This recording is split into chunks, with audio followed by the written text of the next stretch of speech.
Hello students, आज हम class third के गणित विषय की चैप्टर 6 को लेने वाले हैं, जिसमें आज हम मल्टीप्लिकेशन यानी गुणा करना सीखेंगे। उस गुणा करना वैसे तो हम छोटी क्लासेस से सीखते हैं, हम पिछली क्लास में क्लास सेकंड में सीख चुके हैं, जिसमें हमने एक अंक की जो संख्या थी उससे कैसे गुणा किया जाता है हमने सीखा। क्लास थर्ड में हम 2 अंकों की संख्या से गुणा करना सीखेंगे। तो हमने गुणा करने का तरीका क्या सीखा है कि हम संख्याओं का बार बार जो योग करते हैं उसी को हम गुणा कहते हैं। जैसे मैंने 3 को 3 प्लस 3 प्लस 3 बार लिखा, तो मैं इसको क्या कहूंगी, तो तीनों को कितनी बार लिखा, मैंने 3 बार लिखा, तो 3 इंटू 3 क्या हो जाएगा, वो 9 हो जाएगा। और अगर हम उनको योग करते तो 3 प्लस 3 6 होता है, 6 में 3 जोड़ते हैं 9 होता है, तो हमारा आंसर वही आ रहा है। तो संख्याओं का बार बार योग करना क्या कहलाता है, गुणा कहलाता है। ठीक है, अब हम देखते हैं जिस संख्या से हम गुणा करते हैं उसे हम क्या कहते हैं, गुण्य कहते हैं। ठीक है, जिस संख्या से गुणा किया जाता है उसे हम क्या कहते हैं, गुणक कहते हैं, और जो हमें परिणाम प्राप्त होता है उसे हम गुणनफल कहते हैं। एक बार मैं आपको दिखाती हूँ, आप ध्यान से देखिए। तो सबसे पहले हम देखते हैं संख्याओं का बार बार योग। तो हम एग्जांपल ले लीजिए, मान लीजिए 4 प्लस 4 प्लस 4 प्लस 4 प्लस 4, कितनी बार लिखा, 1 2 3 4 5, है ना। तो ऐसे अगर हम जोड़ते हैं तो क्या आता है, 20 प्राप्त होता है। आप इसे और किस तरीके से लिख सकते हैं, आपने 4 को कितनी बार लिखा है, 5 बार लिखा है। ठीक है, तो आप 4 को 5 से गुणा कर लेंगे। ठीक है, तो आपका आंसर क्या आएगा, 4 पंजे 20 होता है। ठीक है, आपने किस संख्या से गुणा किया है, 5 से, तो 5 क्या होगा आपका, गुण्य, क्या होगा, गुण्य होगा। और फिर आपने किससे गुणा किया है, 4 से, तो ये आपका गुणक होगा। ठीक है, और आपका जो परिणाम प्राप्त होगा वो आपका क्या होगा, गुणनफल। ठीक है ना। तो इस तरह से हम गुणा करेंगे और इजीली हम सारे प्रश्नों को सॉल्व कर लेंगे। तो हम हमारी एक्सरसाइज 6.1 को शुरू करते हैं, है ना। तो जिसमें हमें क्या करना है, रिक्त स्थानों की पूर्ति करनी है। एक्सरसाइज 6.1, एक्सरसाइज 6.1 को सॉल्व करेंगे। रिक्त स्थान भरिए, रिक्त स्थान भरिए। अब आप इसे सॉल्व करने की कोशिश कीजिए। पहले में हमें दिया गया है 3 प्लस 3 प्लस 3 प्लस 3, है ना, और आपको 2 खाली जगह दी गई है इस तरह से।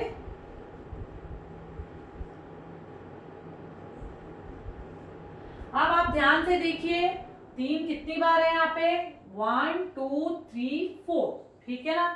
तो आप क्या करेंगे, 3 को किससे गुणा कर देंगे, 4 से। क्यों किया, वापस देखिए, 3 को कितनी बार आपने जोड़ा, 4 बार, 1 2 3 4। तो आप 3 को 4 से गुणा कर देंगे तो 4 तिया 12 या 3 चौक 12, आप दोनों तरह से लिख सकते हैं। तो हमारा आंसर हमें क्या प्राप्त होगा, 12। ये सही है कि नहीं, आप देख लीजिए। 3 में 3 को जोड़ते हैं 6, 6 में 3 जोड़ते हैं 9, 9 में 3 जोड़ते हैं 12। हमारा आंसर हमें क्या प्राप्त हुआ, 12। इट मीन्स ये गुणा हमने बिल्कुल सही किया है। फिर हमें हमारा देखता है एक प्रश्न और देखते हैं, ख, जिसमें हमें दिया गया 2 प्लस 2 प्लस 2 प्लस 2 प्लस 2। 2 हमें कितनी बार दिया हुआ, 1 2 3 4 5 6 7 बार। एक बार हम और जोड़ देते हैं, 1 2 3 4 5 6 और 7 बार। ठीक है, फिर आपको बॉक्सेस दिए गए हैं और आपको आंसर लिखना है। ठीक है, अब आप देखिए 2 को कितनी बार लिखा हुआ है, 7 बार। तो 2 इंटू 7 कर देंगे, तो 2 की टेबल में 7 कितनी, 7 बार क्या आता है, 14। 2 सत्ती 14 होता है। ये हमारा आंसर करेक्ट है कि नहीं, कैसे ज्ञात करें, इन्हें जोड़कर भी देख लीजिए। 2 और 2 4 होता है, 4 और 2 6 होते हैं, 6 और 2 8 होता है, 8 और 2 10 होता है, 10 और 2 12 होता है, 12 और 2 14 होता है। इट मीन्स हमारा आंसर बिल्कुल राइट है। ठीक है। बाकी के जो प्रश्न 2 बच रहे हैं उसे आप स्वयं करेंगे, ठीक है। उसके बाद हमने हमारी क्लास 2 तक 10 तक के पहाड़ों को बहुत अच्छे से सीख लिया। आपकी बुक में आपको 11 से लेके 20 तक के पहाड़े दिए गए हैं और वो उसी तकनीक से, किससे, मल्टीप्लिकेशन से ही हम गुणा करना पहाड़ों को लिखते हैं, गुणा करके। तो आप 11 से लेके 20 तक के पहाड़ों को लिखना सीखेंगे। किस तरीके से? गुणा करके। हमने छोटी क्लास में सीखा है। मान लीजिए अगर मैं आपको एक पहाड़ा लिख के बताती हूँ, उसी के हेल्प से आप क्या करेंगे, बाकी के पहाड़ों को भी लिखना सीखेंगे, ठीक है। तो अब हम क्या सीखने वाले हैं, 11 से लेकर 20 तक के पहाड़े, जिसमें एक पहाड़ा मैं आपको लिखना बता रही हूँ, उसकी हेल्प से आप 20 तक के पहाड़ों को लिखेंगे। आपने सीखा है पहाड़ों को भी मल्टीप्लिकेशन से ही लिखा जाता है, ठीक है ना। तो 11 से 20 तक के पहाड़े, ठीक है, 20 तक पहाड़े।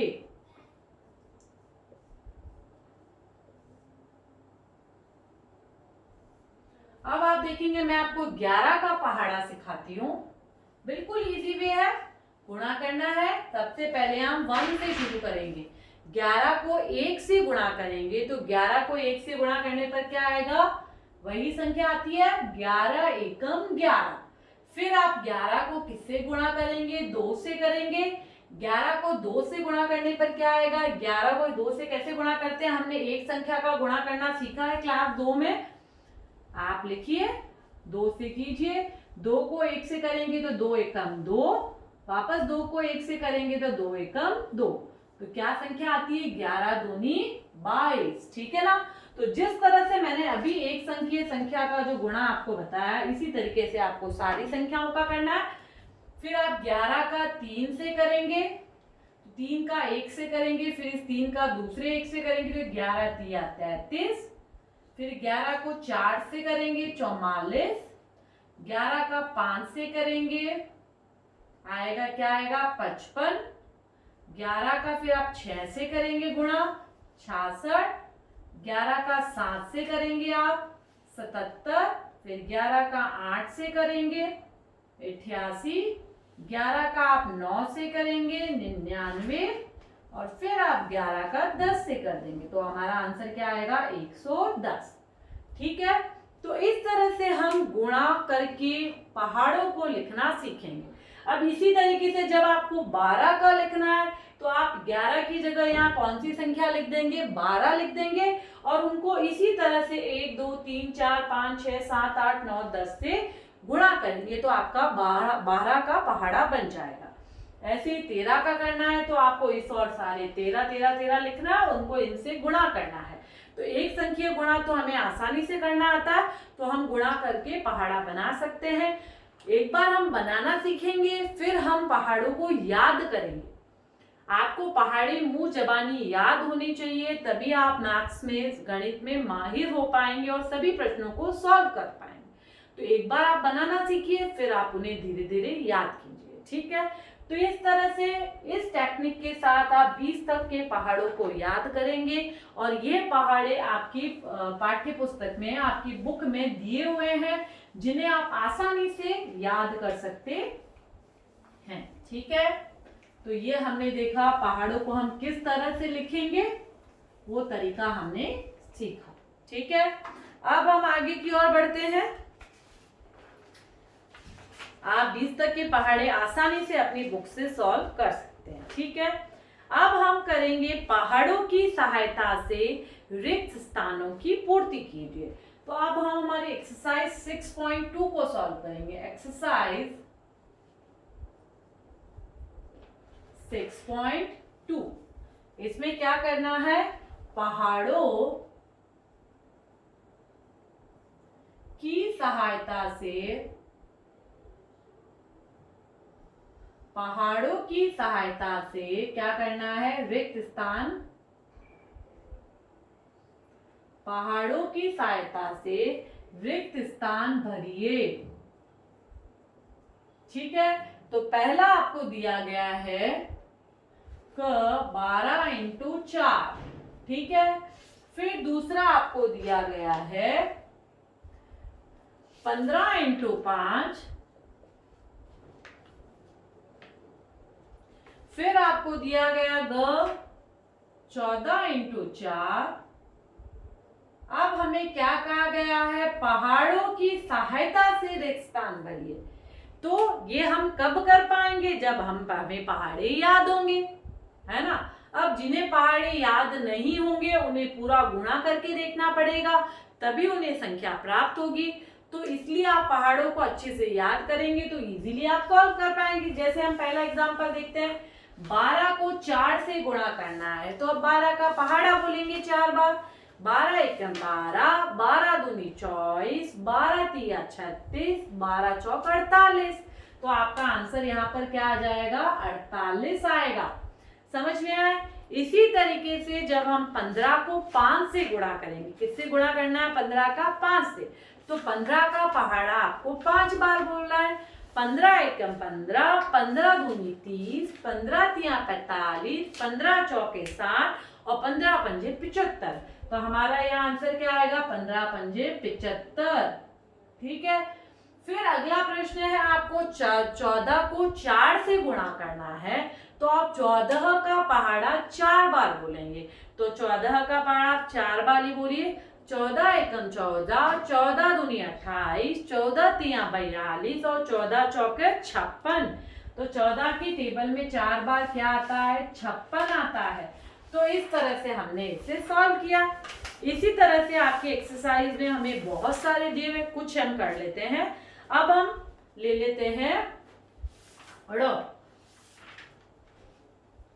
अब हम ले लेते हैं ड, ले लेते हैं, जिसमें हमें दिया गया है अंतिम लाइन 16 इंटू 7 ले लेते हैं। फिर हम ले लेते हैं ढ, जो हमें दिया गया है 13 इंटू 8, और फिर हमें अंतिम जो दिया हुआ है 11 इंटू 7। ठीक है। और जो क्वेश्चंस मैंने छोड़े हैं वो आप स्वयं सॉल्व करेंगे। ठीक है। इसके लिए आप पहाड़ों को अच्छे से कंठस्थ कर लीजिए, याद कर लीजिए। अब हमें करना है 16 को 7 से गुणा कीजिए। तो आपको 16 का पहाड़ा बोलना होगा, तो 16 का पहाड़ा बोलिए। 16 एकम 16, 16 दूनी 32, 16 तिया 48, 16 चौक 64, 16 पंजे 80।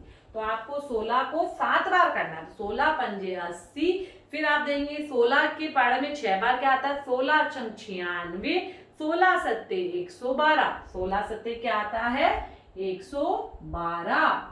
तो ये आपका आंसर क्या है, 16 सत्ते 112। फिर आप 13 का पहाड़ा आपको 8 बार बोलना है, 13 को 8 से गुणा करना है। तो 13 का पहाड़ा बोलिए। 13 एकम 13, 13 दूनी 26, 13 तिया 39, 13 चौके 52, 13 पंजे 65। 13 को किससे करना है, 8 से। 13 छंग 78। फिर आप दो देखेंगे 13 सद्दे 91 और 13 अट्ठे 104। तो 13 के पाठ में 13 के पहाड़े में 8 बार क्या आता है, 104 आता है। ठीक है। फिर हम देखेंगे 11 का, हमें 11 को 7 से गुणा करना है। तो 11 का पहाड़ा बोलिए। 11 एकम 11, 11 दूनी 22, 11 तिया 33, 11 चौक 44, 11 पंजे 55, 11 छंग 66 और 11 सत्ते 77।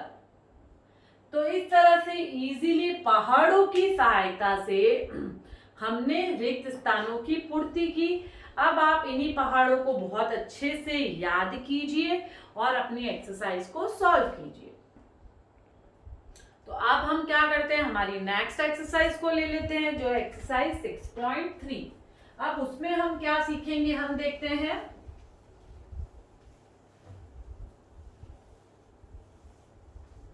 एक्सरसाइज 6.3 में हमें क्या करना है, गुणा के गुणधर्म सीखेंगे हम। एक्सरसाइज 6.3 गुणा के गुण धर्म। गुणा के गुणधर्म हम सीखेंगे। गुणधर्म मतलब क्या, बेसिक क्या है, प्रॉपर्टीज क्या है, नियम क्या है। पहला हम देखते हैं, किसी भी संख्या को शून्य से गुणा करने पर गुणनफल सदैव शून्य ही रहता है। समझ में आया। किसी भी संख्या को 0 से गुणा करने पर हमें 0 ही प्राप्त होता है। तो एक एग्जांपल आप देख लीजिए गुणधर्म में। पहला गुणधर्म जो है, मान लीजिए मैं पहली संख्या ले रही हूँ, मैंने 12 को 0 से गुणा किया तो मुझे 0 ही प्राप्त होगा। अगर मैंने 10 को 0 से किया तो मुझे 0 ही होगा। अगर मैंने 55 को 0 से किया तो मुझे 0 ही प्राप्त होगा। तो इन तीनों एग्जाम्पल से हमने क्या देखा, किसी भी संख्या को 0 से गुणा करने पर हमें 0 ही प्राप्त होगा। सेकंड गुणधर्म हम देखते हैं, किसी भी संख्या को 1 से गुणा करने पर हमें वही संख्या पुनः प्राप्त होती है। हमारा गुणनफल सदैव वही संख्या प्राप्त होती है। ठीक है, तो ये तो हमारा गुणधर्म पहला था। दूसरा हम देखते हैं 1 से गुणा करने पे। तो मान लीजिए मैंने 4 को 1 से गुणा किया तो मुझे क्या प्राप्त होगा, 4 ही प्राप्त होगा। अगर मैंने 15 को 1 से लिया है तो मुझे 15 ही प्राप्त होगा। अगर मैंने 330 को 1 से गुणा किया है तब भी मुझे 330 ही प्राप्त होगा। तो तीनों संख्याओं में हमने क्या देखा, किसी भी संख्या को 1 से गुणा करने पर हमें वही संख्या पुनः गुणनफल के रूप में प्राप्त होती है। अब हम देखते हैं किन्हीं दो संख्याओं का स्थान बदलने पर गुणनफल समान रहता है। अब वो क्या है हम देख लेते हैं अभी।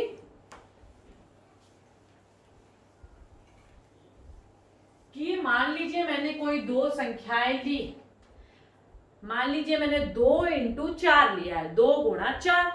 अब मैंने उसको 4 × 2 लिख दिया तो मैंने क्या किया, उसकी जगह को ही तो बदला। तो जगह को बदलने से उसके गुणनफल पर कोई भी प्रभाव नहीं पड़ता है, आंसर समान ही रहता है। तो हम देख लेते हैं, ये हमारा गुणधर्म 3 है कि स्थान बदलने पर गुणनफल समान रहता है। तो मैंने मान लीजिए 4 × 3 लिया है तो मेरा क्या आया, 4 दिया 12। अगर मैंने पहले 3 लिख दिया बाद में 4 लिख दिया तो 3 चौके 12। तो आप दोनों में क्या देख रहे हैं कि हमारा गुणनफल तो समान आ रहा, बस हमने इतना सा क्या किया है, हमने उसकी जगह को परिवर्तित कर दिया है। ठीक है, ऐसे आप एग्जाम्पल और देखिए। आप देखते हैं इसी में, ये एग्जाम्पल फर्स्ट हो गया, ये सेकंड हो गया।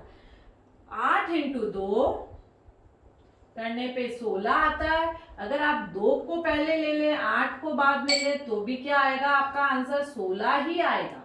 तो आप इसको क्या लिख सकते हैं, ऐसे लिख सकते हैं ना, 2 × 8, या आप लिख दीजिए पहली संख्या 8 × 2 बराबर 2 × 8। मतलब दोनों तरीके से करने से आपका आंसर आपको समान रूप से प्राप्त होगा।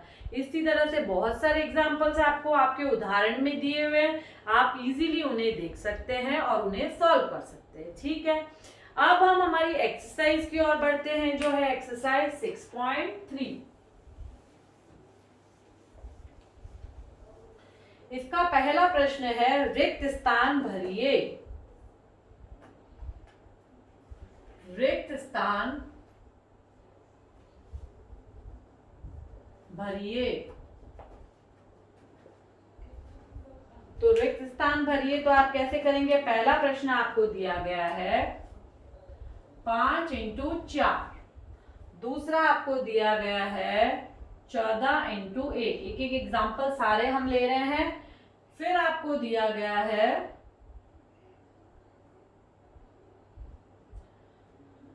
8 × 0, फिर आपको दिया हुआ है 0 × मैं सारे एग्जाम्पल्स ले रही हूं ताकि आप बिल्कुल आपके माइंड में कोई भी डाउट नहीं रहे। 77 × 1, और लास्ट हम ले रहे हैं 25 × 35 × कोई भी संख्या ले सकते हैं, हम बुक ही ले रहे हैं। अब आप ध्यान से देखिए, ये 5 है अलग अलग तरह से। सबसे पहले 5 को 4 से गुणा करने के लिए हमें 5 का पाड़ा 4 बार या 4 का पाड़ा 5 बार बोलना है। तो 5 चौका 20, तो हमारा आंसर क्या आ जाएगा, 20। ठीक है, सेकंड क्वेश्चन में देखिए 14 को 1 से गुणा करना है, तो 14 एकम 14। ठीक है, फिर आप देखेंगे 8 को 0 से गुणा करने पर हमें 0 प्राप्त होगा। किसी भी संख्या को 0 से गुणा करने पर हमें 0 ही प्राप्त होता है। 0 को 20 से गुणा करें या 20 को 0 से करें, एक ही बात है, आंसर तो 0 ही आएगा। 77 को 1 से गुणा करने पर, किसी भी संख्या को 1 से गुणा करने पर वही संख्या प्राप्त होती है। 35 को 0 से गुणा करने पे 0 प्राप्त होगा। तो इस तरह से हमने बेसिक गुणधर्मों को फॉलो करते हुए इन प्रश्नों को सॉल्व किया। अब हम आ जाते हैं प्रश्न संख्या 2 पे। अब हम प्रश्न संख्या 2 को सॉल्व करते हैं। बिना गुणा किए रिक्त स्थानों की पूर्ति कीजिए। तो प्रश्न संख्या 2 क्या है? बिना गुणा किए रिक्त स्थानों की पूर्ति कीजिए। बिना गुणा किए रिक्त स्थानों की पूर्ति कीजिए। तो पहला प्रश्न आपको दिया गया, आप ध्यान से देखिए। 23 इंटू 16 बराबर इंटू 23। अब आप देखिए जो गुणधर्म मैंने आपको सिखाया वही चीज है। 23 इंटू 16 या 16 इंटू 23 कर दीजिए, एक ही बात है। तो दोनों तरह की संख्या क्या रहेगी? समान रहेगी। ठीक है। फिर आप देखिए आपको दिया गया है ख में 617 इंटू 34 बराबर इंटू, पहले आपको दिया हुआ है 34 और यहाँ खाली जगह। तो 617 इंटू 34 कर दीजिए या 34 इंटू 617 कर दीजिए, एक ही बात है, दोनों तरफ का आंसर समान आएगा। हमने बस संख्याओं का क्या किया है? स्थान परिवर्तित किया है। इसी तरीके से आप बाकी सारे प्रश्नों को करेंगे। हम एक प्रश्न संख्या घ और ले लेते हैं। हमें दिया गया 42 इंटू 46 इंटू 55, 3 संख्याएं दी है और उधर हमें दिया गया खाली जगह इंटू 42 इंटू 46। अब आप देखेंगे 42 इंटू 46 इंटू 55 इधर था, बस आपने इसको क्या किया? प्लेस को चेंज कर दिया। बस क्या कौन सी संख्या बच गई है? 55। तो हम यहाँ क्या लिख देंगे? 55। तो सेम संख्या आ गई 55 इंटू 42 इंटू 46। गुणा करते समय स्थान परिवर्तन का कोई प्रभाव नहीं पड़ता है, तो आप अपने इसके स्थान को आसानी से परिवर्तित कर सकते हैं। तो इसकी हेल्प से आप क्या कर सकते हैं? संख्याओं को इजीली सॉल्व कर सकते हैं। बस आपको बेसिक गुणधर्मों का ध्यान रखना है। अगर हमें वो बेसिक गुणधर्म अगर ध्यान है तो हम इजीली इन्हें सॉल्व कर सकते हैं। बस थोड़ा बच्चे कंफ्यूज क्या हो जाते हैं, क्योंकि हमने जब जोड़ बाकी सीखी थी तो हमने सीखा था कि किसी भी संख्या को 0 से जोड़ने पर हमें वही संख्या प्राप्त होती है।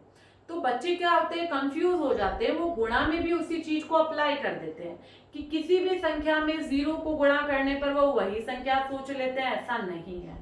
आपको सब चीजों को प्रॉपर्ली डिफरेंशिएट करते हुए चलना है और बेसिक चीजों को बिल्कुल क्लियर कर लीजिए, तो आप गणित में इन फ्यूचर कभी भी गलती नहीं करेंगे। नेक्स्ट सेशन में हम आगे की एक्सरसाइजेस को सॉल्व करेंगे। Thank you.